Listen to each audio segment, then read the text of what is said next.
Nous allons passer dans le train pour nous poser toutes vos questions.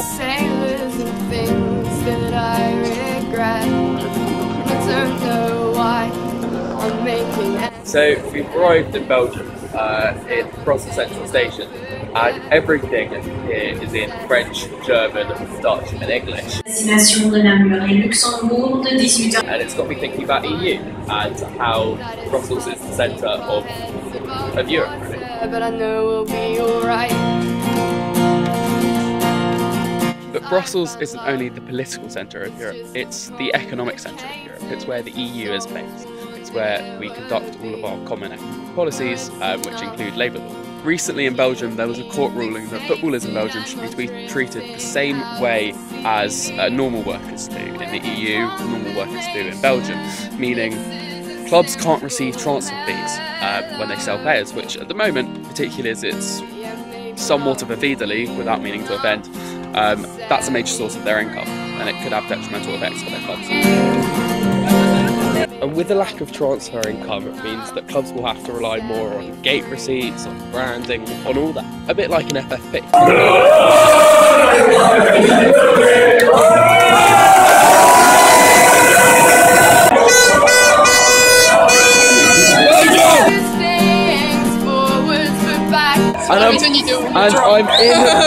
And I'm in Brussels, so I can't help but think about Anderlecht's 10-0 loss to the Busby Babes against Manchester United.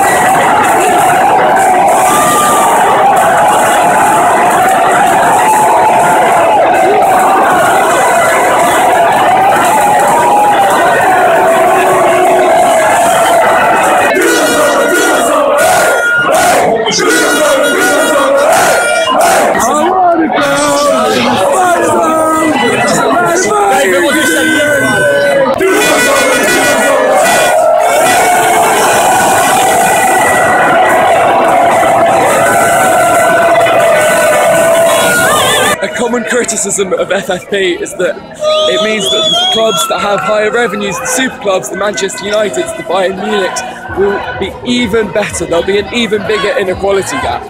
And I wonder if the same can be said about the Belgian division.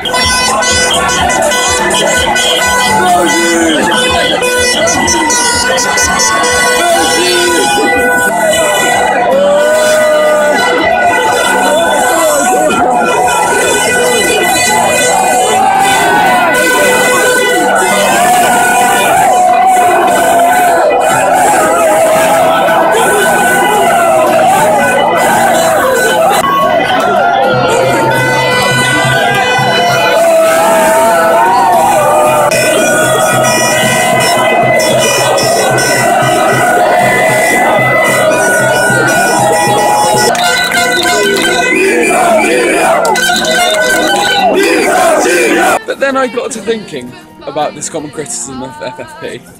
How important is it? How really important is inequality? Fuck me, I'm drunk right now, I can't even pronounce the words.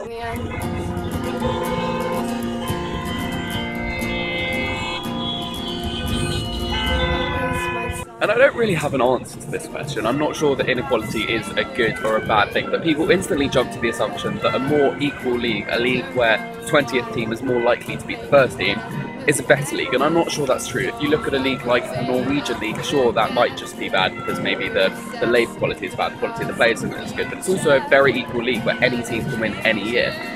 I think there's a possibility at least that it might be more exciting if the 20th team in the league has a lower chance of beating the first team in the league, because it makes it even more exciting when they do. In the same way that in high scoring sports like basketball, the following is not growing as fast as in football, where you have low scoring sport, right? Because the goal is so important, because the goal means that you celebrate more each time the team scores, as opposed to, let's say, 50 goals or of whatever sport per game. I think the same thing can be true of how many wins a low team gets against a good team. And even if a fair enough, you do think that inequality is a significant problem of FFP. I question whether it's a more significant problem than the problem that FFP is trying to stop. Sure, it has its problems. Sure, Platini is always enforcing it as best he could.